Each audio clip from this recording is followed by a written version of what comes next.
যাদের যাদের বাড়িতে শনি মঙ্গলবার মাছ মাংস ঢুকতে মানা, এমনকি পেঁয়াজ রসুনেরও নো এন্ট্রি, আর যারা ভেজ পছন্দ করেন তাদের জন্য আজকের রেসিপিটা মুগ ডাল আর কাঁচা কলা দিয়ে এক নতুন ধরনের রেসিপি। প্রথমে কিছুটা পরিমাণ কাঁচা মুগ ডাল জলে প্রায় 1 ঘন্টা ভিজিয়ে রাখলাম।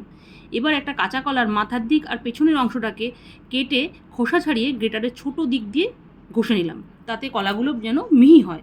এবার সেই ভেজানো মুগ ডালের সঙ্গে সামান্য গ্রেট করা আদা, কাঁচা ঝাল, নুন, গোলমরিচের গুঁড়ো দিয়ে একটা মিহি পেস্ট বানিয়ে নিলাম। হলো।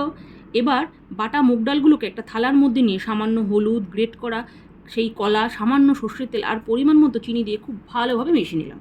এবার প্যানে তেল ব্রাশ করে সমস্ত মিশ্রণটাকে ওই প্যানের মধ্যে দিয়ে তারপর একটা খুন্তি দিয়ে ছড়িয়ে দেবো, তাতে চারিদিকটা যেন সমান হয়। খুব বেশিও না, খুব মোটাও না, আবার পাতলাও না। পাতলা হলে ভেঙে যাওয়ার চান্স আছে।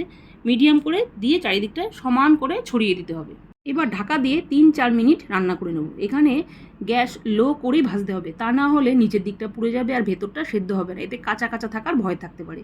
এইভাবে 3-4 মিনিট পর উল্টে দিয়ে অন্য পিঠটাকে আবার লো হিট করেই 3-4 মিনিট রান্না করে ঠান্ডা করে নিয়ে একটা প্লেটের মধ্যে চৌকো চৌকো করে কেটে নেব। তোমরা চাইলে বরফির আকারও কেটে নিতে পারো।